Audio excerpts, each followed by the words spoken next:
All right, hello everyone. This is Durf from Brutalitopia, and I am here in Chicago with Johannes from Cult of Luna. Johannes, thanks so much for taking the time to talk with me tonight. Well, thank you for having me. So, you guys are. This is the first official stop on the tour. You guys just did Psycho Las Vegas, though, yeah? How was that? Oh, the festival was amazing. I mean, the lineup was incredible. It's it's like the road burn of the U.S. Like every good band almost played. Yeah. So yeah, I mean the festivals are always festivals. You don't get a sound check, so I mean it can never be a great show. And well, we started before we were ready, and we did a couple of things that we're not going to do tonight. Yeah, a couple of errors. Yeah. Yeah, and so you guys did the same. You guys are doing the same thing on the tour the whole way through. You're playing your Mariner album in its entirety.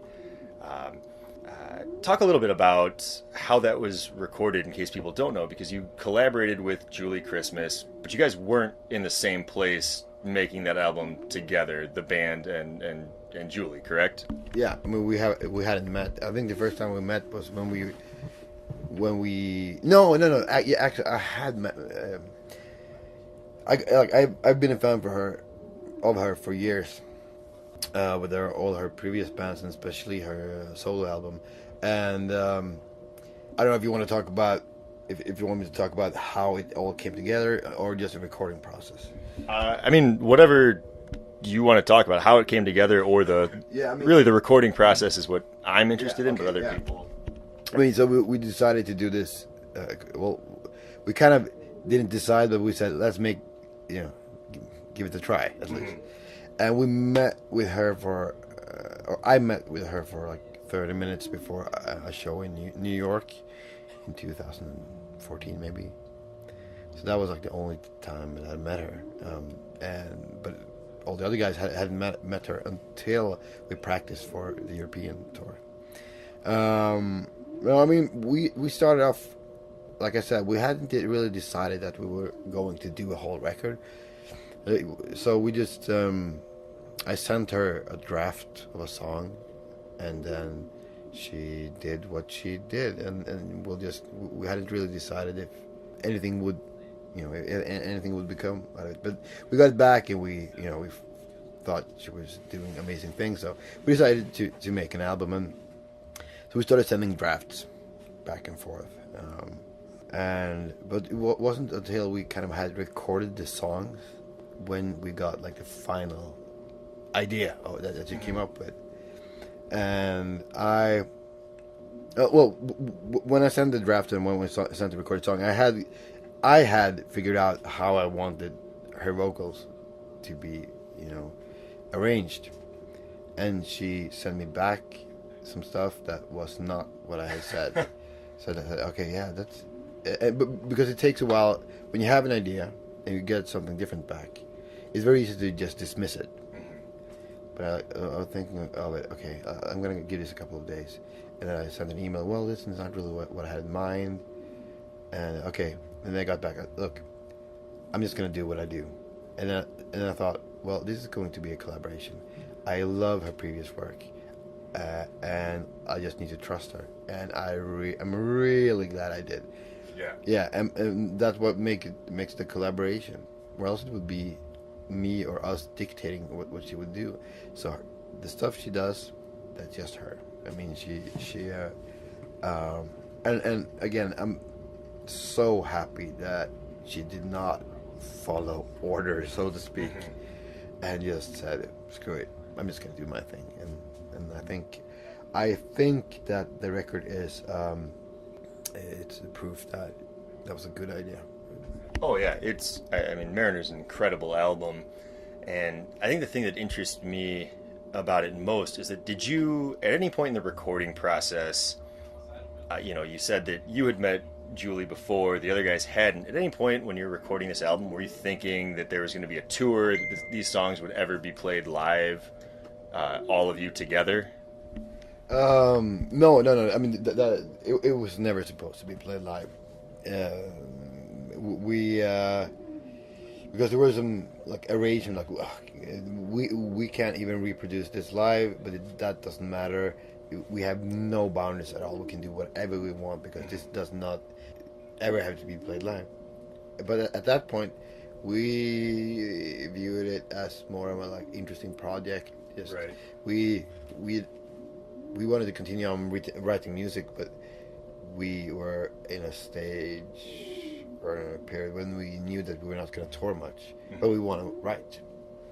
And then people seemed to like the album, and our manager and our agent said, like, you guys, you need to do this. And after they kind of convinced us, then, I mean, it was a, you know, it took a while to figure out how to do certain stuff. And, but it worked out so far. Which part of the album was the most challenging to kind of figure out for a live setting? I think it's a specific part, but the problem is that she had recorded so many layers of vocals. Oh, yeah. So she needed to figure out how to, you know, what to do when, Gotcha. basically. That was the biggest issue. And then we had also Christian, the keyboard player. He had done a lot of stuff that was like this. I can play this, but now he has, and I cannot answer for him. But he's figured out how to do it. Okay. Yeah, and he's way more talented than I'm ever going to be. So I'm not even going to try to understand it. As long as he does his thing. And As long as it works, it yeah, works. yeah. So do you? I feel like in this day and age, there's a lot of bands that are on tour all the time, and I can't speak for what you guys do in Europe or the rest of the world, but it seems like at least in the U.S., you guys come around pretty infrequently. Is that and if you guys tour all the time in Europe, then just tell me I'm wrong, but is that like a conscious choice? Like, it seems like, you know, as soon as it was announced that you guys were touring, it's like that's an event show. Like, that's a show to mark and make sure not to miss. When we started recording records and touring, we toured quite frequent in Europe for us. But we kind of understood pretty early on that this touring life is not for us. Like, I mean, it's not like we don't enjoy it, but we don't want to make a career out of it. We don't want to be dependent on the money that we get from music. And that was like, we had a 6-week tour in 2004, I think, late, yeah, and that was like, we call it the hell tour, like never again. And 6 weeks tour, that's like, I have friends that play in band. They do this. Like, I see their, you know, the tour schedule. Like, I don't know how you manage to do this. Or met up with a friend in LA. He does like 130 shows a year. Holy Yeah, smokes. and like I don't understand how they manage to do it. I don't understand how they manage to get, you know, to keep the passion. For the tour, you said it was an event. Well, it's an event for us too. We all have other jobs that we like. We have friends, families, kids, other careers that we want to do. This is not our first priority in life. It's up there, but it's not our first priority. So, but I think we've been to the States now. I think like this is the third time since 2013, and before that we did our first tour in 2005. Okay. So I think for us it's pretty frequent. Right. Yeah. However, every time we've been here, we have done like 10 days a week, or Okay. now it's like 6 shows. So we'll see. Maybe next, and like financially, that's not good. I mean, we just to do this tour, we end up with nothing. This is vacation, basically. I mean, to be able to make some money, you need to extend the tours a bit. So you said it's kind of like a vacation. Do you get to enjoy the places you go at all, or is it just travel, and then play the shows, and then more travel? Yeah, that's about it. Okay. Yeah, but we get to hang out. I get to hang out with my friends, hang out with Julia and Andrew. And that was another thing. We had no idea how these people were like people. I had a moment when I thought, like, okay, we are a lot of people in this band and people around the band. We're more a collective than a band, actually. And I thought, okay, I don't know if it's smart to have another Will in this situation. But the sweetest, smartest, funniest people you could ever meet. And we clicked right away. Excellent. It could have gone the complete opposite. Right. Yeah. But it didn't, and I'm really happy. So, it's a week, 10 days,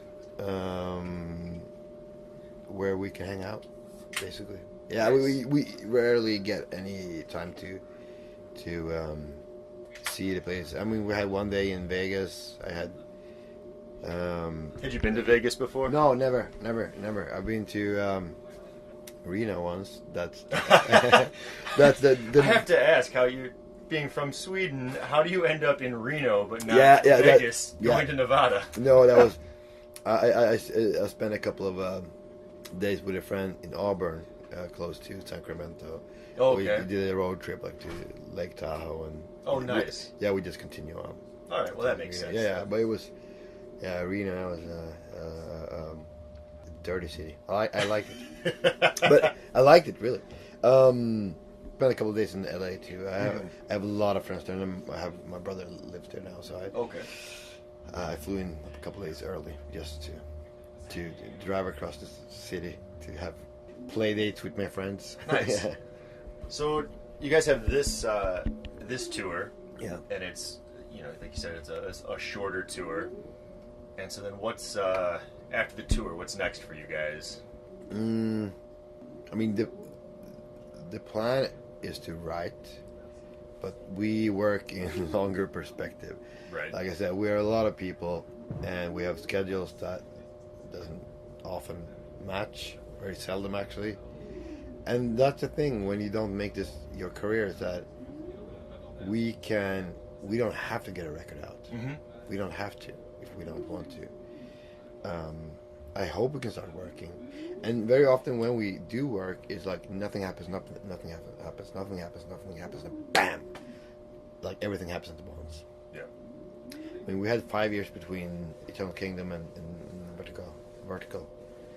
And at that point, when we got back after a couple of years hiatus, we didn't know if we were relevant, if people cared anymore. Which is, I mean, obviously they did. Yeah, I mean, I think it's interesting to me that, and I don't know if anyone else will find this amusing, but you came back and you didn't know if you were relevant, and your source material for that album was a silent film from like 1928. Well, kind of. I think that's pretty fantastic. But I'm a nerd, so yeah. Well, I love nerds, and I think. Yeah, I've been called a nerd on this tour because I collect comics. Oh yeah? Who's your go-to comic? Like, the reason why I called a nerd by Julie is that while I was in the US, I've been looking for this Alien vs Predator comic from 1990. Oh yeah. Yeah, amazing. It's basically the only kind of Alien vs Predator story that had worked. Because the movies were shit. Yeah. Every single one of them, so I wanted to get this that I read when I was a kid just to see, like, could they have adapted this story? Because it takes place on another planet with humans, have some strange farm animals. You see, I don't really remember it. Right. And the problem is, I only got the fourth comic book because it had the same. Front page as the one that I remember, but the one that was released in Sweden was 4 comics made into one. Oh, okay, it's like a graphic novel. Yeah, exactly. And now, and I didn't realize that, so I bought the 4th episode. Now I need to get 1, 2, 3. Right. Anyway, yeah. I remember they did a Predator versus Batman comic once that I thought was just they've done a lot of those. Yeah, I think they've done more than Alien versus. Yeah, why not? Yeah. Yeah. So, obviously, it sounds like you hope to get writing. Do you think, would you guys want to, like, continue a collaboration? Do you want to go back to just the Cult of Luna collective doing their thing, or you just you'll see what happens and what ideas and urges strike? I know exactly where we are aiming, but I mean we're aiming for working. Well, it sounds excluding, but with only us. Right? No, not not excluding. But I would love to work more with Julie. That's just a question of time, basically. Yeah. And also, I would love to have. If we do it, I would love to have another. Because every time I start writing, I start off with something. Yeah, you mentioned the silent movie Metropolis, which is not really true. That was a part of the inspiration. I was inspired more of the German expressionist era, and and Metropolis is kind of the crown jewel of that era. So a lot of things came from that, but it was not only that. There was a lot of different things that we got inspired by. Photographs. Sorry, not to cut you off. Have you seen the YouTube video mashup of someone put Vertical and Vertical 2 to Metropolis? The whole one, that wouldn't add up. I think Metropolis is longer than that. Oh, it's way long. It doesn't. 3 hours. It ends in the last. I think the last couple hours is just the movie, but the first hour and a half is Vertical. And no, Vertical I haven't. 2. I haven't. But I will. I mean, it's neat to watch. It's kind of just cool to see that someone did that. But anyway, so you have an idea of where you want things. Yeah, to go. And if we start, and I know when it comes to the band, I know exactly where I want it to go, and we have talked. We always do, not always, but the last couple of albums we've talked, even before we started writing. Okay, where do we want to go? What are we going to be inspired by? What kind of story do we want to tell? And in what way? What kind of means can we use to tell the story? Even before we start writing, and we are at that point right now when we're discussing where we want to go. We kind of have figure out a path, and if we would work more with Julie, we would need to do the same thing. And I feel like that's a luxury that a lot of bands don't have when this is their number one priority. Is it's like, okay, an album's out, we need to get another album out, and you guys can just kind of take your time, iron out the details, figure out what story you want to tell, and then record it when it's ready. Yeah, basically. And especially that's one thing that I want to do is I mean, even though we could wait until everything was ready, but we've always kind of started recording a little too early. I mean, we have everything figured out ish. Right. And this time I don't want to record until because every time we record an album and then we start touring and then we start figuring out the songs, like maybe we could have done this or that. So really, if you to make an album great, you should really start touring on it before you record it, which is it doesn't make any sense, of course. But I want to this time, and we've talked about this. We will not record until we are finished with the vocals, and that has always been the kind of the problem, that the vocals hasn't really been. I mean, we had an idea of how we wanted them, but hasn't been there 100% when we started recording. And then we had to figure it out while we were recording. But and then you are in the time pressure. And, right. Yeah. Trying to get things done. Studio time. Well, studio time has never been a problem for us since Magnus owns his own studio, and so that hasn't been a problem. But it's just okay, we're recording and we have a release date set, and everybody's working towards that. So. Yeah, so next time it's not going to be like that. Then we will, and I don't know how long that will take for us to record. It might be take 1 year or 5 years. Well, I hope it takes closer to 1 year than 5 years, but I also feel pretty confident that however long it takes, it'll be worth the wait. And that's the thing, though. Also, I would lie if I would say that kind of pressure don't affect me. I think it does on a subconscious level, because I mean, we cannot write better songs than we can. But the longer you wait, I think that's the problem. The longer you wait, the more pressure you put on yourself to be able to top what you did previously. Right. So, and I also think that the longer you wait, there's a perception that, I mean, the longer an album takes, the better it is. I mean, you know, when you know the expectation people have on the new Tool album, for example. Well, it's going to be the best thing anyone's ever heard ever. It has to be. Yeah, people have already decided that. So of course it's going to be. But you know, but there's absolutely no connection between time and quality. There's no connection at all. It could be the other way around. You can overwork things. And like I said, one of the best songs I've ever written has come out of me in one day, at least. Just for which song was that? I mean, I play in another band called Coma. We wrote like the most popular song from our first album. We wrote that in 15 minutes. Awesome. Yeah, and like Ghost Trail 2, those riffs came out of me in one evening. You know, you find something, and then something natural or progressive, something different. But other songs, like, I've struggled for months, years sometimes, and yeah. There was that band Coma that I have, me and Frederick. We had a song.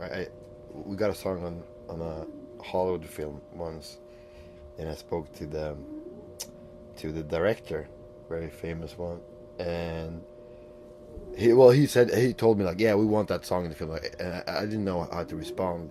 It was totally out of the blue, and I didn't know what to say. Like, yeah, I wrote that song in 10 minutes, and his answer was like, yeah, imagine how good it would have become if you would have taken 15. Yeah. Oh my god. Yeah. But you know, that was a lie. It didn't take 10 minutes. But it was the main riff, which is basically just one riff. But I mean, there's no connection between time and quality, not at all. For sure. So you know, you write the songs that you're gonna write, and they're ready when they're ready, and that's it. Yeah, absolutely.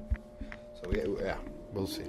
Hopefully, the problem is our drummer. He's very busy with other stuff. So we'll see if we can find a opening in his schedule this fall, and just see what happens. We work with a lot of drummers. We have our main drummer Thomas.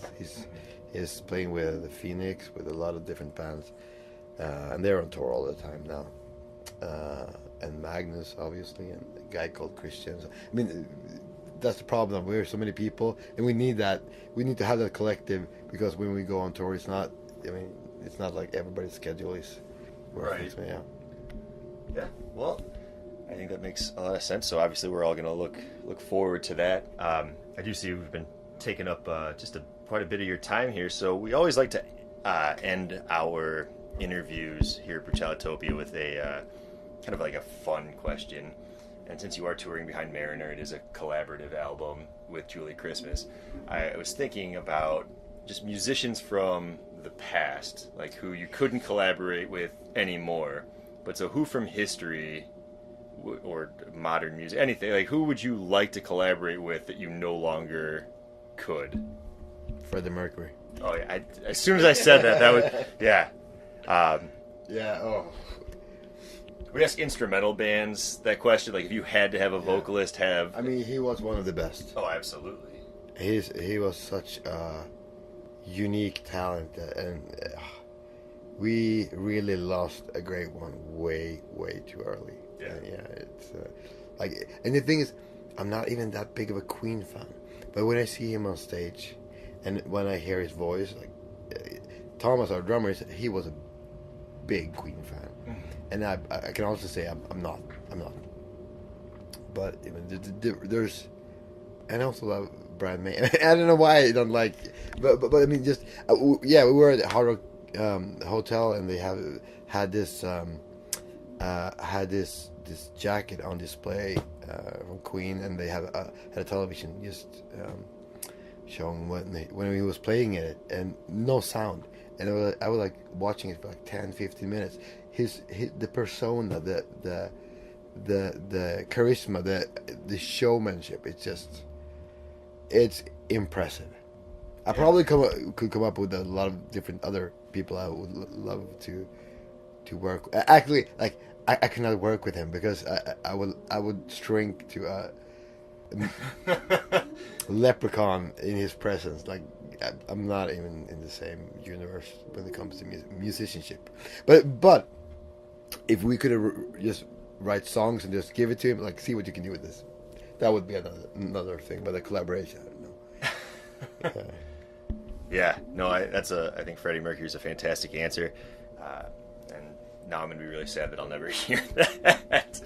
But you never know. You see people. You see Dio. He's going on tour, right? The hologram tour. You never know what tomorrow's technology is going to give. So maybe anyone can collaborate with anyone in the future. It's what a time to be alive, right? for good and for ill. Well, Johannes, thank you so much for taking the time to chat with me, and catch. It's a small tour, but if Cult of Luna's coming to your area, make sure you check them out on this tour with Julie Christmas supporting Mariner. And this is Durf from Brutalitopia. Thanks for listening.